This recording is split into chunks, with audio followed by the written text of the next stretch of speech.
llegaste un día a cambiarme de pronto la vida. Dibujamos todas las salidas. Llegaste y supe ser feliz, así que bésame, oh mátame. No vaya a ser que me enamore y me pidas que abandone otra vez. No hay quien se atreva a dudar de ti y de mí, ni quien controle este amor y este sufrir. No hay quien nos diga lo que no hay que decir, y si me gritan que hoy me debo ir, no hay quien me pare. Yo sé que es de verdad, sé que te asustan mis ganas de luchar. No dejaré que esto se acabe sin más. Sé que se puede amar.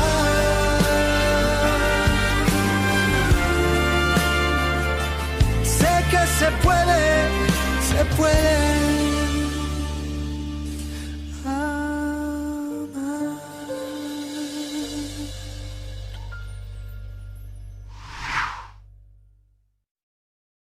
Isso só pode ser algum tipo de mentira. Dona Júlia, eu não tenho nada a ver com a morte de Danilo. Todos olhavam para Catherine naquele momento. Daniel, Júlia, Pedro, Camila estavam estarrecidos com aquilo e a policial tinha que levá-la. Afinal, é o trabalho dela. Filha, disse Júlia, vá. Eu vou ligar para o seu pai, entendeu? Nós vamos ver juntos um advogado para você. Você não vai passar muito tempo nessa cadeia, eu te juro. Eu te prometo. Eu sei que você não teve nada a ver com a morte do meu filho. Todos foram fazer algo para salvar Catherine. Enquanto ela ia naquele carro de polícia, Júlia ligava para Guilherme para poder arrumar um advogado. Já Pedro, esse sim foi até a casa de Isabela, poder tirar satisfações. Porém, quando ele chegou lá, ela já havia se mudado e ninguém sabia para onde ela foi. E por falar nela, essa estava com um novo aliado, Ricardo Solares.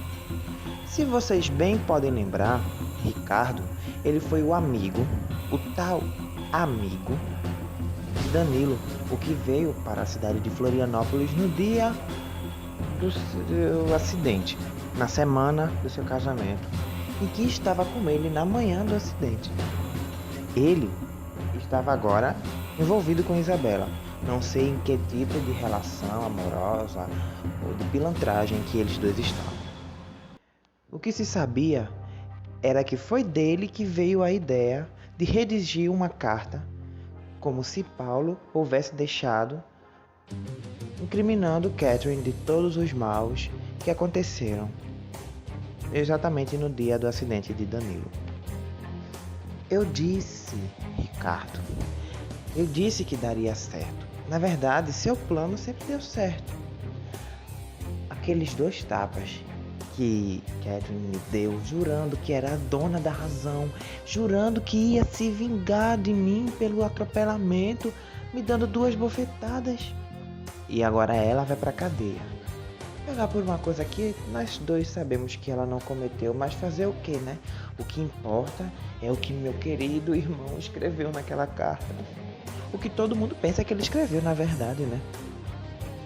Você lembra o que tinha escrito nela? Ricardo olhou para ela e disse, mas claro que eu lembro. A quem interessar. Eu coloquei mesmo assim. A quem interessar. Aqui quem vos fala é Paulo Villaneda. Se você está lendo isso, é porque provavelmente eu fugi ou não estou mais entre vós. Isabela olhou para ele e disse, nossa, esse entre vós ficou tão religioso, deu até vontade de eu me confessar. Afinal, acho que se eu me confessar, o padre ele vai querer fazer uma extrema unção em mim antes de eu morrer, para que eu me perdoe de todos os meus pecados. Ricardo começou a rir. Deixa eu terminar de dizer como foi que eu coloquei.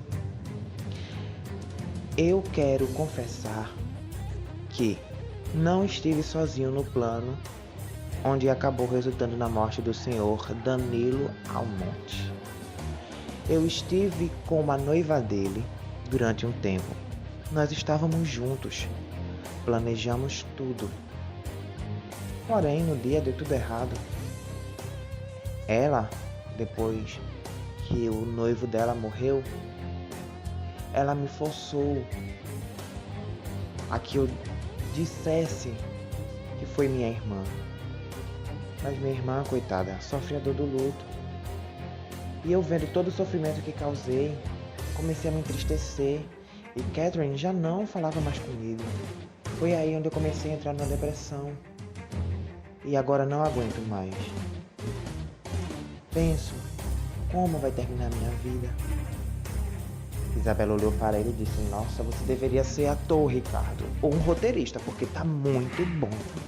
Eu não imagino a cara que Catherine vai fazer quando pegar a cópia daquela carta e ver o que meu querido irmão escreveu antes de se matar. Não, Ricardo, mas o melhor, sabe o que vai ser? Claro, essa história de Catherine vai acabar no julgamento, porque eu tenho certeza que agora já deve ter um advogado da família dela ou da família de Júlia, que deve estar agora chorando, porque agora que recebeu o filho perdido bastardo de 27 anos, tá perdendo a nora, né? Fazer o quê? Então, com certeza ela nem vai ficar na cadeia, mas quando for o julgamento dela, que o nosso querido, ou melhor, nossa querida testemunha secreta aparecer naquele tribunal, nossa, vai ser um choque pra todo mundo, né? Eu só imagino, imagina comigo a cara que todos vão fazer. Isso é pra eles entenderem que com Isabela Villaneda ninguém brinca. Ninguém nunca pisou em mim, nem meu próprio irmão.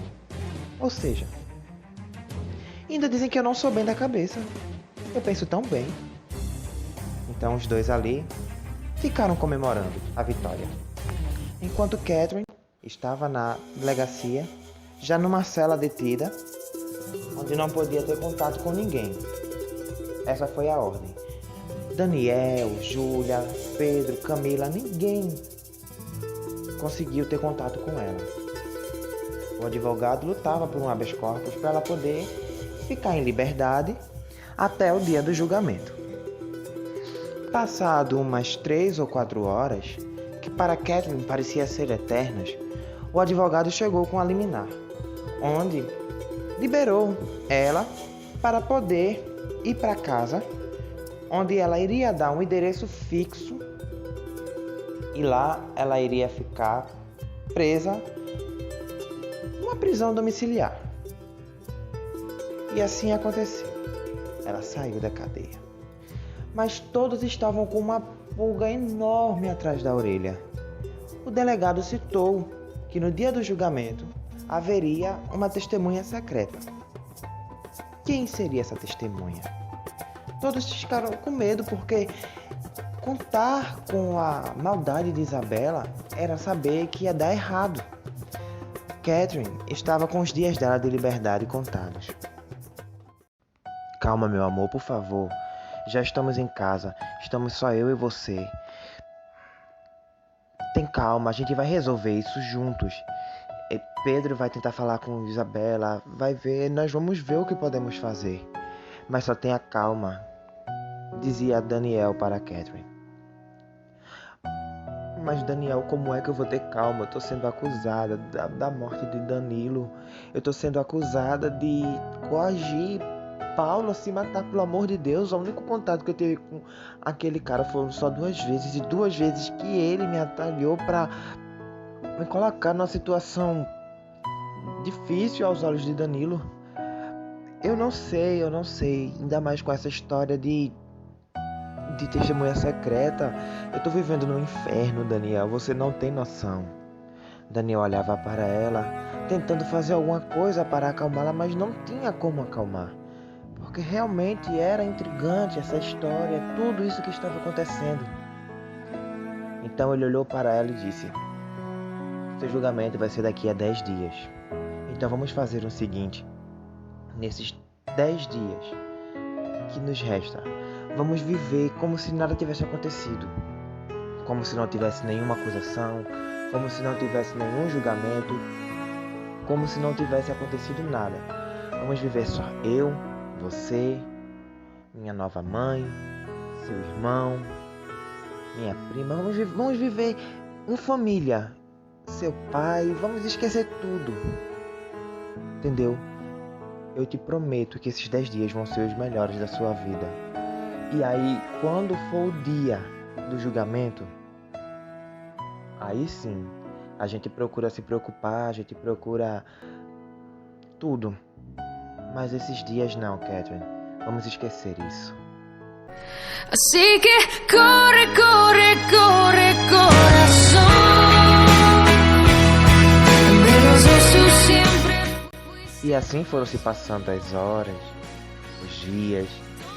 Catherine, sempre com aquele frio na barriga, aquela apreensão, mas ela já estava ficando acostumada com aquela ideia. Daniel não saía do seu lado um só instante.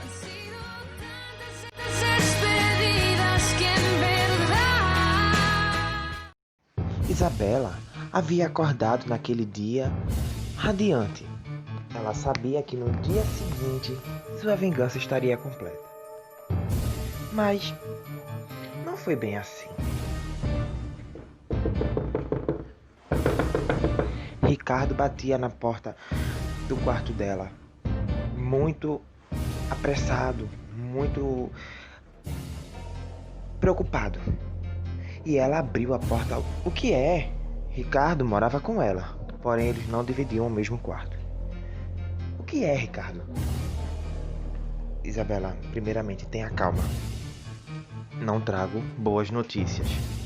Na verdade, são péssimas notícias.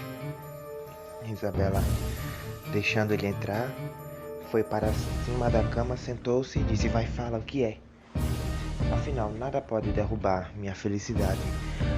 Apesar de tudo, amanhã Catherine, uma hora dessa, estará caminhando para uma cadeia, uma penitenciária, né? Ricardo olhou para ela e disse: eu não teria tanta certeza. Nossa testemunha secreta fugiu. Quê? Como assim fugiu? Como pode? Ricardo disse: eu cheguei lá. O carcereiro da casa disse que ele já não estava mais lá. E quando eu fui no quarto dele, comecei a procurar, vasculhar, que levantei o colchão da cama, todos os comprimidos estavam lá debaixo da cama. Pelas minhas contas, eu acho que tem mais de 5 ou 6 semanas que ele não está tomando medicamento. Isabela olhou para Ricardo, colocando a mão na cabeça, e começou a se lamentar. Maldição, Ricardo, eu disse a você que aquele remédio não ia segurar por tanto tempo, que ele era esperto, mas você não me escutou, E agora, amanhã, como eu vou me apresentar ao juiz quando ele perguntar por essa testemunha? Como eu vou concretizar minha vingança? Ricardo disse: calma, eu vou pra lá, eu só vim te avisar. Eu vou pra lá, vou procurar por ele. Tomara que eu consiga encontrá-lo antes que ele encontre a gente.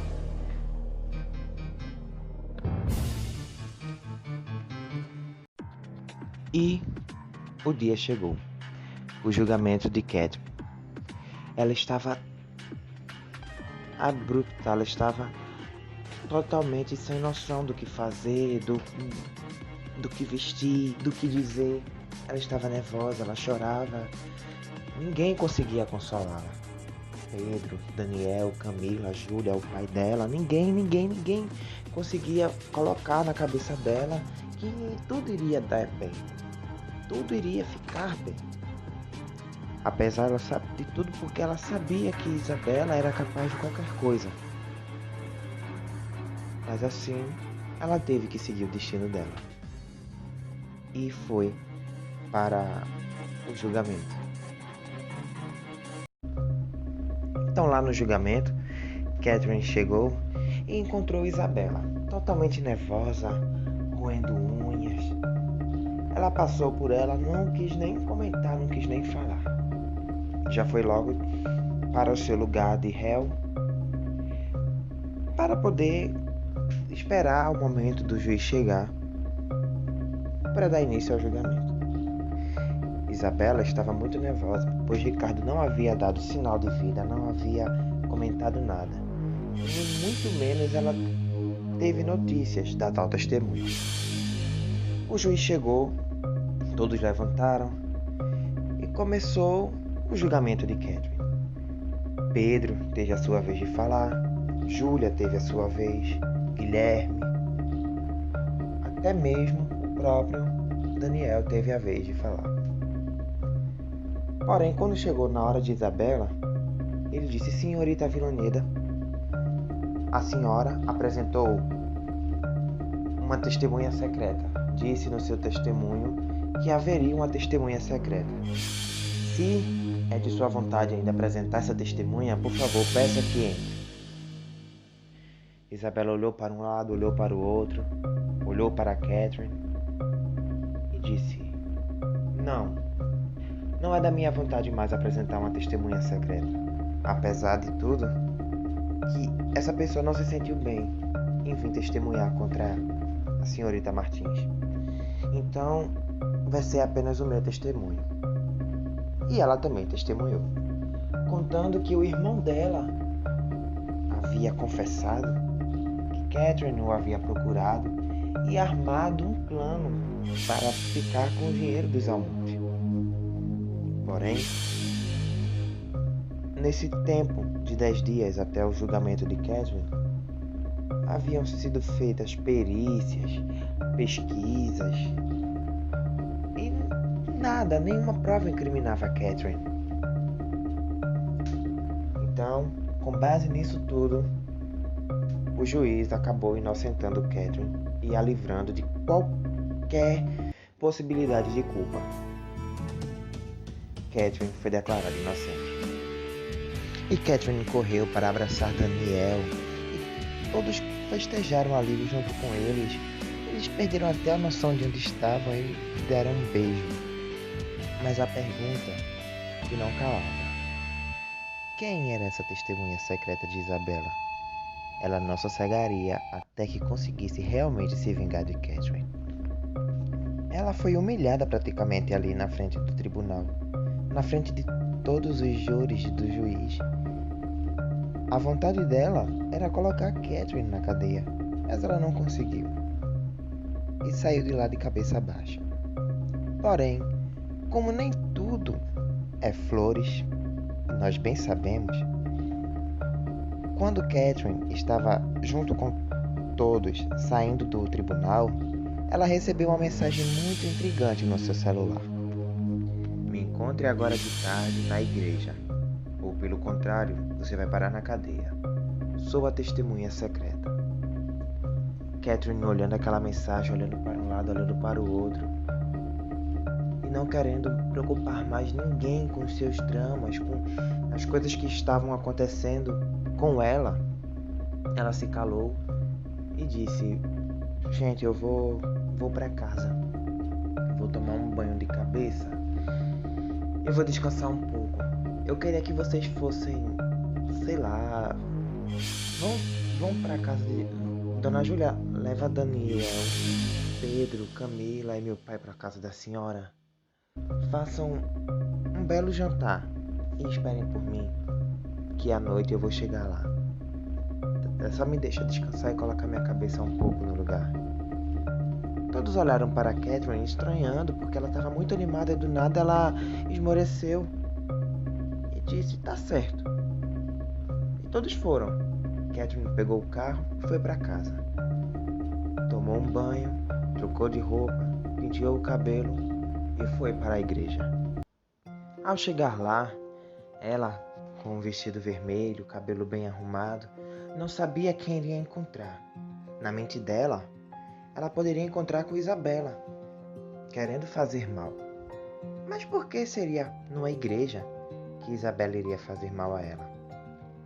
Mesmo assim, ela estava lá. Chegou, olhou por um lado, olhou para o outro, não encontrou ninguém. Decidiu apenas relaxar e esperar para ver o que realmente aconteceria. Porém, quando ela menos esperava, uma sombra foi se aproximando junto com sons de passos. Ela se pôs muito nervosa, o coração dela praticamente saltando pela boca. Foi aí que ela respirou fundo e, sem olhar para trás, escutou quando alguém chamou seu nome. Catherine. Naquele momento, o coração de Catherine começou a bater rápido, como se uma locomotiva viesse a todo vapor. Ela congelou ali de medo e, se virando rapidamente, olhou para a pessoa que a chamou e pronunciou um nome em forma de indagação. Danilo?